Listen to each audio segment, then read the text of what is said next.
We're P.L.A.A.G. Portia, Lily, Amelia, Amber, Georgia. In our video today, we discuss the concept of education, including gender, social class, and the recent issue of the budget cuts.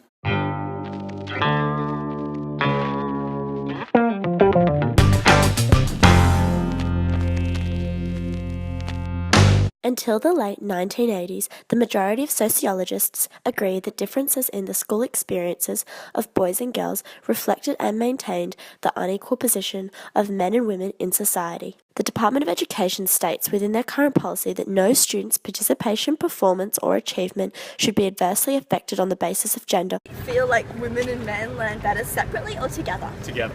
I went to a boys' school. It's like it creates an incredibly, hostile culture, and it also quite severely, I would say, stunts people's ability to actually relate to members of the opposite sex. I don't have a strong opinion on co-education. I guess in general, I support co-education as a better system. I went to an all-boys school and I totally agree that it can create a sort of hyper-masculine and hostile environment. Research shows that there is a high correlation between social class background and educational achievement.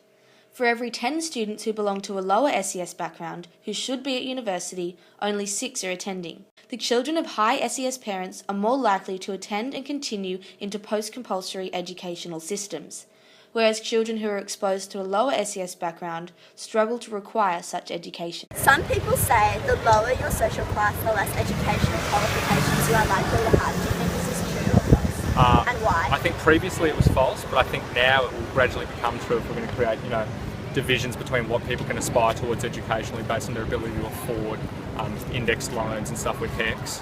So I think it shouldn't be that way. I absolutely agree, and I think it's been going on from well before this budget. The western suburbs, considering the size of that population, are grossly underrepresented here at Sydney University. The recently proposed federal budget will significantly impact university education and its accessibility.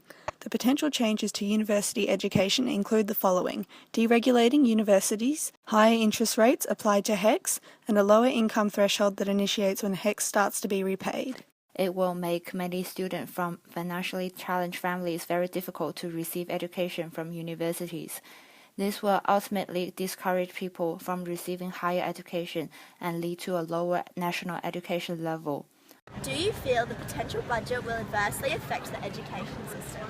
Yes, I do. I think it'll make it less equitable. I think individuals are going to find it much harder to afford their university tuition, and I think it's going to create a strata system where, people from low SES backgrounds who were previously able to afford university are forced away from it. Absolutely, and it's not only with respect to the cuts to university funding, it's not just that we're going to have to start paying HECS back earlier and the deregulation of fees, it's also the fact that they're making the welfare state less available. The cuts that are being proposed to the welfare state are going to make it almost impossible for students from a low SES background to attend university. So there you have it, education summed up by P.L.A.A.G. There are a lot of aspects that both influence and affect education. In loving memory of Stuart, our team member who dropped out of Sociology 1001 in week 1.